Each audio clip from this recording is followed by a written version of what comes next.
touchdown, they go up. 13 seconds left. And they showed Mahomes on the sideline. No emotion. Cool, calm, collected. Just got up and started throwing the football, if I remember correctly. And he looked like they had 13 minutes left. He looked hard like we got this. We got plenty of time left. Like no panic whatsoever. He didn't throw bombs, Mike, down the field.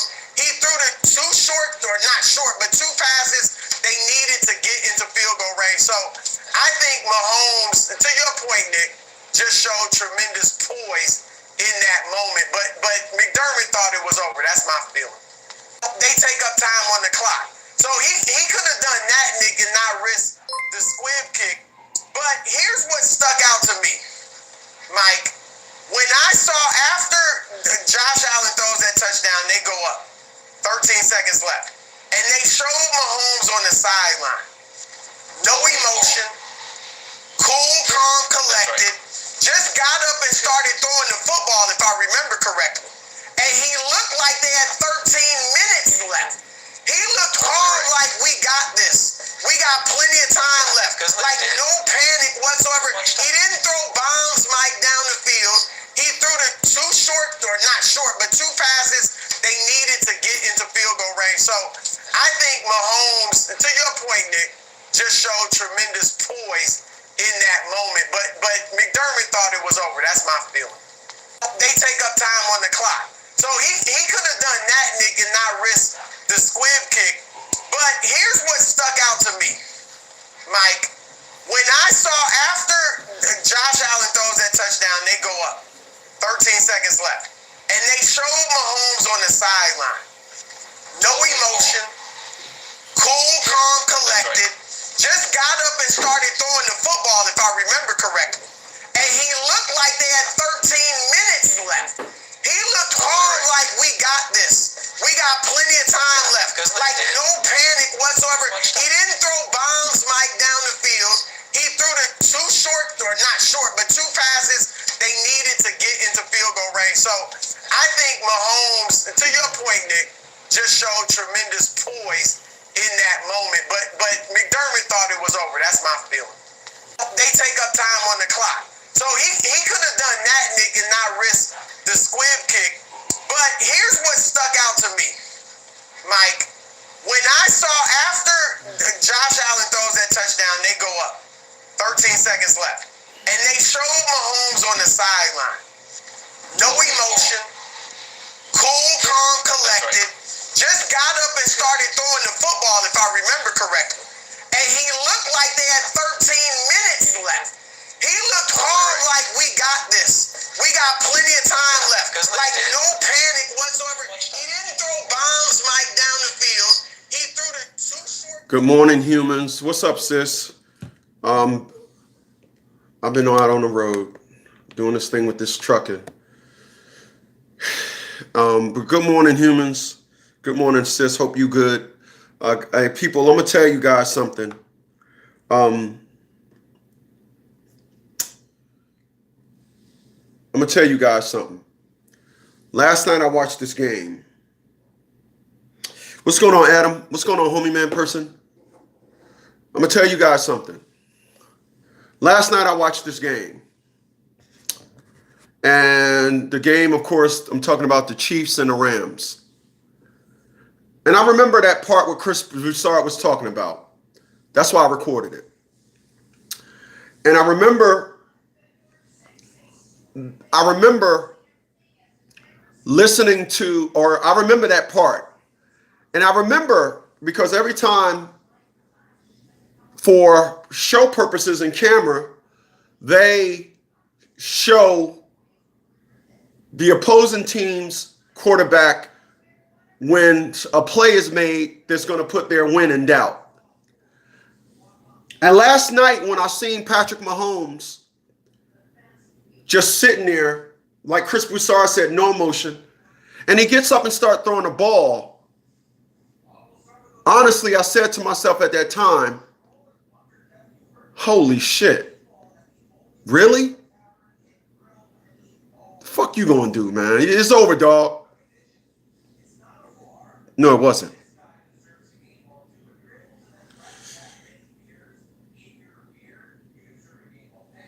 What's going on? My man Huggy P is up in here. What's going on, homie man person? So I'm going to talk about the mindset of a champion. And I'm going to tell you why super idiots, aka women of color, I'm going to be clear. Women of color wants no parts of a man with that mindset. People, Patrick Mahomes last night did something in 17 seconds that has never been done before. 13 seconds, excuse me. What's going on, Jay? I see you. And when I think about great, I think about super idiots wants no parts of great. They wants no parts of it. It all falls into what I say or what the woman said. A great man, unfortunately, shows us women our flaws, and we don't want that. So I'm using Patrick Mahomes this morning to tell y'all, and I don't want y'all to tell nobody. But when I listened to Chris Broussard speak that this morning on First Thing First, Fox Sports 1, I started to cry. I was like, yeah, that's what I'm talking about, adversity. People, I don't watch sports like you guys watch sports. You guys are real true fans. You guys are into it. You guys are hardcore fans. I'm not. I was working all my life. My dad had me working. I didn't have time for sports. But I got into sports for the triumph of sports. That's what I pay attention to more than anything. I don't really pay attention to the winner and the loser like you guys do. I'm not a sports guy. But when Chris Broussard was breaking that down, that is the reason why I watch sports. And I started watching sports when Derek Jeter was in his final years with the Yankees. And I watched the Yankees be down 7 points in the ninth inning. Down 7 points in the bottom of the ninth. And I watched the Yankees come back and win the game. I said, how does this happen? And I'm on the phone and I'm watching Patrick Mahomes and I'm on the phone and I'm bursting out, holy shit! What the hell just happened? I'm watching greatness do great things. And the amazing thing when it comes to greatness, I can think about a lot of individuals that I try to be at one with in my life. And I think about a lot of individuals that I wanted harmony with in my life. And they wanted no parts of that. They were fine with the subpar, shitty life that they have. And that shitty life is no companion. Excuse me. No companionship. People, I'm going to bark off something. I'm going to regurgitate something this morning that I always do. Don't nobody owe you shit. The craziest thing is when I hear super idiots talk and they say things like, I want to live with my family. My family got my back. My family. Your family don't got your back. And then remember the four steps of companionship. Introduction, love, intimacy, and then companionship. The highest and most of all, companionship. Fellas, we are watching super idiots, when these are women in the community you guys call black. We are watching super idiots think that somebody owed them something that their companion owes them. That's what we going. You ever hear somebody say, "Damn, chick gave me some pussy, now she want me to help her with her rent"? Yeah, you've heard that before. Chick gave me some pussy, now she want me to help her with her rent. Chick gave me some pussy, now she want me to pay her cell phone bill. Yeah, that's the protocol of super idiots. This is why I tell you guys. I'm gonna tell you guys today, on the 24th of January, 2022, I turned down more pussy than the average individual get. And speaking of turning down pussy, it's the reason why when I date an individual, so much is riding on her. It's because you can't turn down pussy from a woman that works at a Fortune 500 company and say, yeah, my girl is a rehabbed crackhead.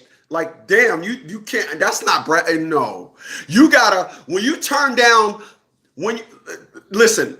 I'm not going out like that cat in the Lakers, Dennis Schroeder. I'm not going out like Dennis Schroeder. Turned down a big contract with the Lakers only to end up with a $5 million contract. Turned down a $30 million contract or whatever, and now got to accept a $5 million contract. He bet on himself, and now it's like, oh shit.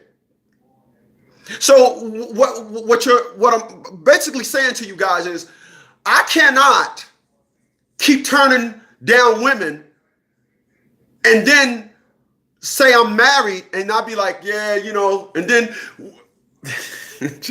give me a second. I'm laughing at something else. It's just the thought of this, it just cracks me up. I cannot tell you guys that I turn down more pussy than the average motherfucker get. Yeah, I'm bad. And then I settle down with a chick that I met at the drive-thru at Burger King. No, you can't gurgitate.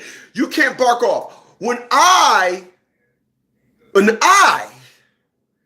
think that woman is worthy of me saying, you're my woman, etc., I really don't think women understand what is going on.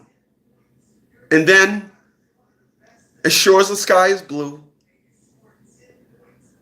as sure, you know, as a calorie kidnapper always being obese, animosity starts setting in. Because they think, well, I got the he loved me part in the bag. Now I can start shitting on his greatness. Because I'm not going to, and then what they don't understand is, yes, I do want love. Yes, I do want a family. Yes, I do want that. But I don't want attitude. And that one don't will scratch the whole thing. I had individuals understand the hard way. Oh, shit. The males that I've dated loved this big ass because I had it bouncing, baby. But this dude, yeah, well, he ain't never met me and my bomb ass pussy. Your pussy ain't no different than some other pussy. If it got miles on it, then that's the difference. You know, did I fall in your pussy? Listen, your booty is nothing but an excess of fatty tissue. It don't mean you make a lot of money. It don't mean you're strong. The way those genes give you that illusion of who you are is only something that a super idiot expresses in the community you guys call black. It's just something about an individual with a big booty that thinks that, oh, when I put on jeans, I'm at the top of the food chain when it comes to a woman. No. I want to be clear.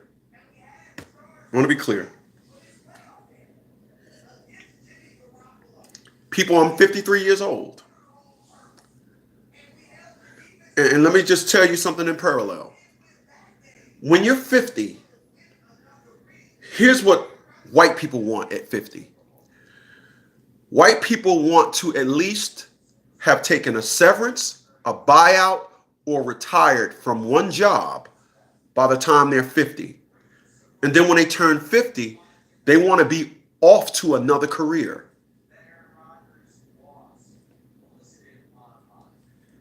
That's what they want. That's why. You remember when that cop shot that dude? What was the first thing she did? She resigned. And the reason why she resigned, she said, I'm not going through this. I'm not going to go and fuck up my pension. You want to hurt a white person? Take away their pension. You want to see white people, every day they live is an investment towards tomorrow. We are the only idiots that go have, oh, we got Thursday night is an all-white event. We are the only ones that think, yo, I'm going to fuck that nigga up. Know what I mean? That nigga said, and it does nothing for your future. Black people, and this is why when our women act up, they are super idiots. We are the only ethnic group of people that think that drama and dysfunction is some type of success. This is why our women think it's some type of drama and some type of success to say, I want to go to a third world country with a torn down government but when I looked on Instagram, they had a vacation there 3 nights for $99. You dumb ass. It's the reason why you can get 3 goddamn nights in Okie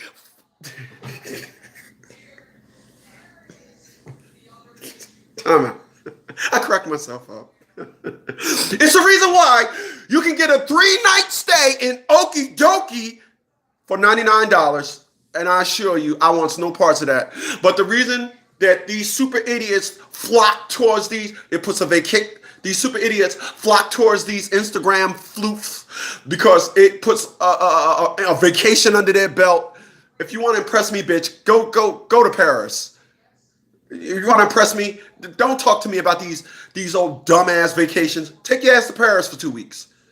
If you want to impress me, where's the trip to Italy? Why is all we going on a cruise, all these old ghetto entry-level vacations?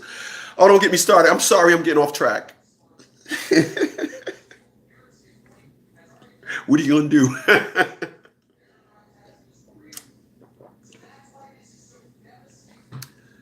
But it's the reason for that because they don't understand greatness.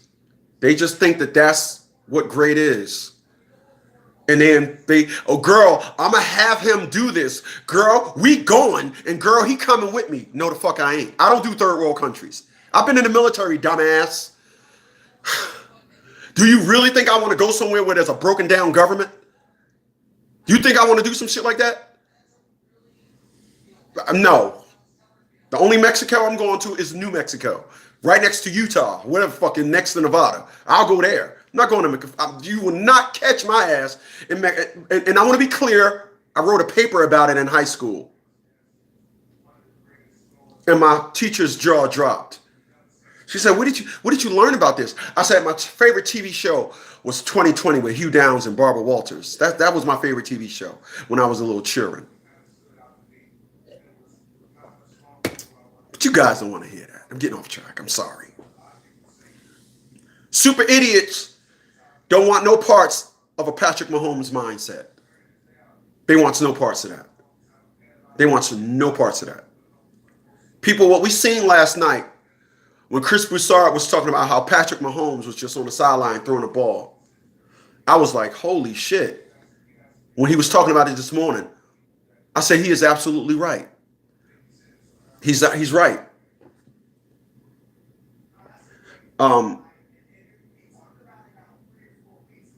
What's going on, 92? I see you, brother.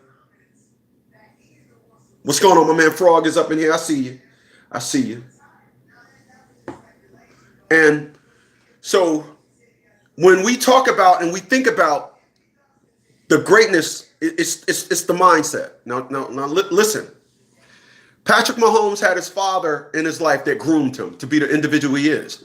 That's why when you look at the man, he's a man amongst boys. You know, the quarterback that he was going up against tried to be him. You see how he was running. I know he's a running quarterback, but he tried to be him. Patrick Mahomes had a little bit more pumped into him from his daddy. He did. Had more pumped into him. Had more juice in the tank. And Patrick Mahomes was like, You know why? Because when Patrick Mahomes was down with 13 seconds left, when he was down with 13 seconds, you don't think his daddy put him in that position before? You don't think his daddy put him in that position? The pressure. People, let me tell you something. What you seen was Patrick Mahomes, no pressure. That just didn't happen yesterday. That happened because his father put him in a lot of positions and situations where there was pressure. I know that because Todd Smith did it to me. That's why I'm who I am today. I don't call on nobody. I get it with my family now. After I turned 50, it was like, okay, enough of this shit. Fuck all of y'all. I'm never going to call on y'all. I think family got it twisted. I'm never going to call on y'all for fucking help. Y'all all can suck a fucking dick from my mom down. I don't care. Arrogance is different from a mistake. Remember that.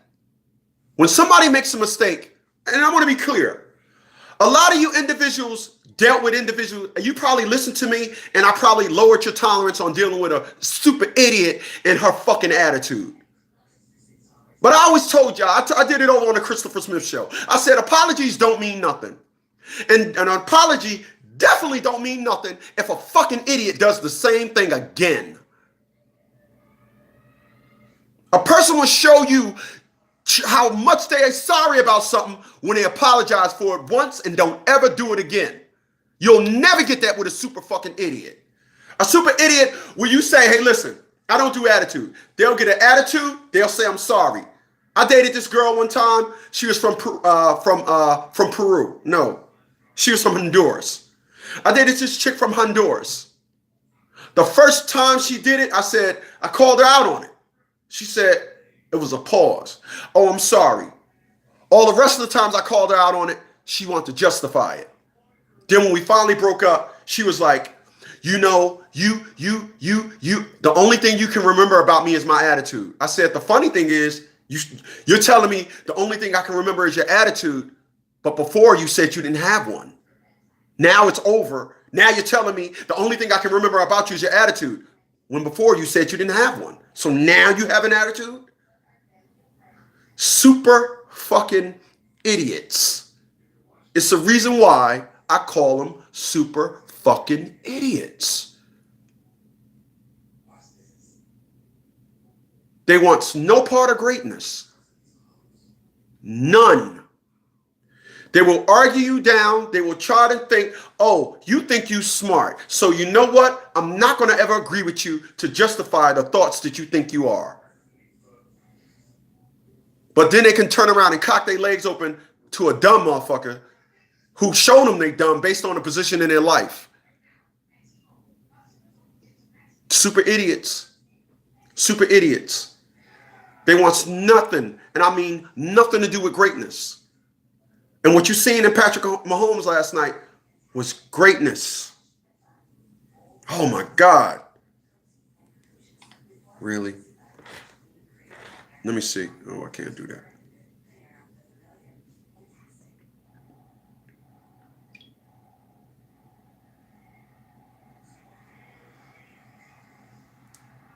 Touchdown, they go up. 13 seconds left. And they showed Mahomes on the sideline. No emotion. Cool, calm, collected. Just got up and started throwing the football, if I remember correctly. And he looked like they had 13 minutes left. He looked calm, like we got this. We got plenty of time left. Like no panic whatsoever. He didn't throw bombs, Mike, down the field. He threw... Chris Broussard said he didn't throw bombs down the field out of desperation. He didn't. He knew because his daddy put him in a situation way before he got in the NFL. I want to be clear about where I'm going with this. In our community, we got a lot of super idiots that run around and claim they don't need a man. If these idiots say they don't need a man, and what they're saying is their kids don't need a daddy. We hear about stories about how they're building more prisons. They're building more prisons because super idiots are producing the individuals that's going to fill them. Shamika Michelle said that we as black men need to start correcting black women because it's about time we end this period of no correction. And what you see in sports is triumph, the thrill of victory, agony of defeat.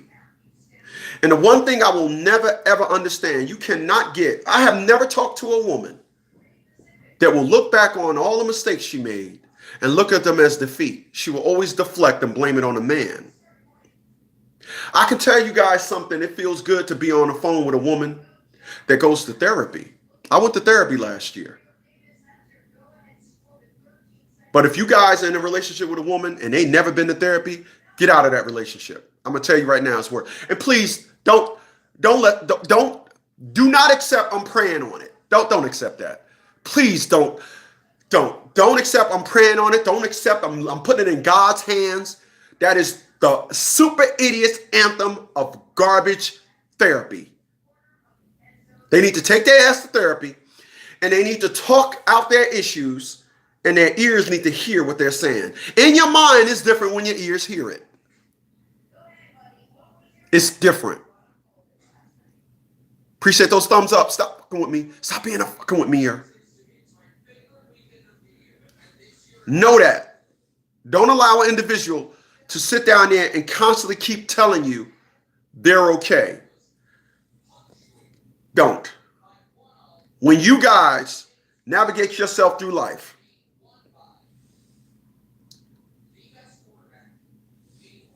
I want to be an example of this. I want to run something back before I get out of here.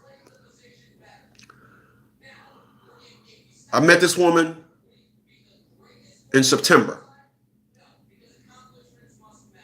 and I told this individual, I can't mess with you no more. I can't deal with you no more.